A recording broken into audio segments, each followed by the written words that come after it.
And Christian News, certainly it's a blessing once again to have this great opportunity to reach you out there in the Bay Area and around the world. God have blessed us once again to have this opportunity to let you know Christ is the answer for whatever problem that you have. Try Jesus, and I guarantee you that you will get a result. We have a great guest with us tonight, Brother Charles William, and we're happy to have you tonight. Pleased to be here, Pastor. What a blessing. Charles, we're going to kind of go back in your life, and first thing we're gonna get you from your hometown to California. Where your home? Indianapolis, Indiana. All right, and you grow up there, and how long you stayed there?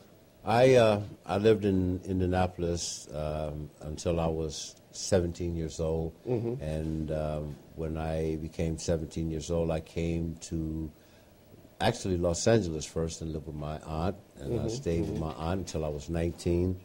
Then from 19, I came to live with my mother, who had already came and established a home for us in San Francisco, California.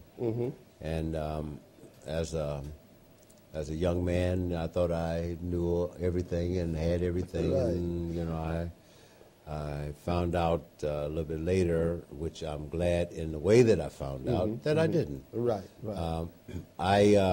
As a young man, Pastor, I went to school and I became disenchanted in school, and so I dropped out of school. And I was in and around sophomore year, somewhere like that, because I thought, like I said, I knew it and I had it all, and nobody could tell me what to do. Right. I got here in California, and I found out that the aspect of life that I thought that I could conquer the world with was wrong. That without an education, you had no real fair chance as far as getting ahead in life. Plus, that this was, quote, a union town. I kept hearing that. Right.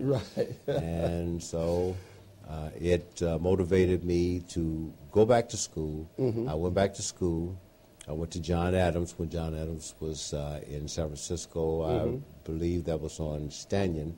And I got a GED, and most people, I think, probably would have been happy with that because the GED was supposed to be equivalent to the high school education. Right. I made the accidental mistake one day of looking in the dictionary and looked up the word equivalent. All right. And I said, wait a minute, I can do better than that. I owe myself better than that. Right. So then I went, from John Adams, I went to San Francisco City College, and then I went through the process all over again. Right. And I got a high school diploma. Wow. I, by this time, realizing the importance of education, I stayed at San Francisco City College, and I was just happy to actually see that there was some place that actually had that provided an education in an environment where people were actually motivated to want to learn. Right. And motivated being the key word. I know that's right. And so I was able to choose subjects that caught my interest, and I actually excelled in them. And when I left City College, I had left there with an Associate of Arts degree. Wow. And while at the same time, going to City College, there were a lot of now job opportunities that were opening up. I saw one day on the job listing board that they have at City College that there were a position for deputy sheriffs. Right. And so I said, I wonder what that's all about. Yeah, I like that. And so I applied, and it was kind of scary because the environment that they have the testing area in is like, it's like, okay, like this is kind of confining, and right. And the questions they ask is like, are truly personal. Yeah, I know. But then I kept thinking to myself, I said, I've not done nothing. So, and then again, I think I can make it or whatever. So I took the test, and I passed the test. Right. I went to the academy. in Eureka, California, and I went to the College of the Redwoods there, and I graduated with an Associate of Arts in Criminology. And so from there, came back to San Francisco as to where I actually started participating in doing my work. Right. I worked as a deputy sheriff for, you're vested incidentally, so everybody know after 5 years. Yeah.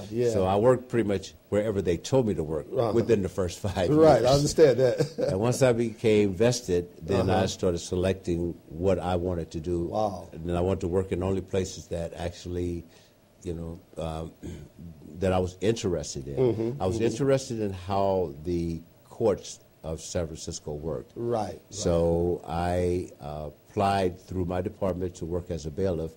After a period of time, then I was granted that opportunity. Wow. And for 8 years, I worked as a bailiff in the courts.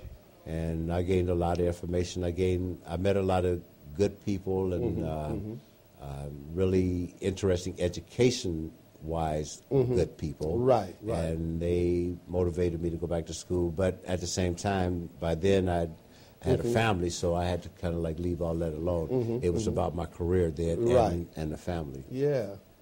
I left the courts and I took a promotional test and I became a senior deputy. Okay. For a few dollars more, as that movie says. I love that. I love that. And I worked as a senior deputy for about 5 years. And as time passed, as a senior deputy, basically you do deputy and supervisor work. Right. And I decided, I said, well, I'm going to make a choice. I'm going to either be a deputy or a supervisor. The sergeant's test came up. I took the sergeant's test, and I passed it. Wow. And then I became a sergeant, and 25 years later, I retired. Wow. 25 years being deputy sheriff. I know that was a rewarding job. And, yes. I'm proud of you. We're going to get off in your profession as a professional singer. I keep telling you, I'm not a professional. No, you've been singing too long now, too long. And, too long. No, I love singing. I love singing. But how you got started? Who motivated you to start being a gospel singer? My father motivated me in being a gospel singer, a quartet singer especially. Right. My father sung with a group in Indianapolis, Indiana, and they were called the Soul Burners. And this was before the onset of the bass guitar and the organ and the guitar and the drums. This was the instrument they used.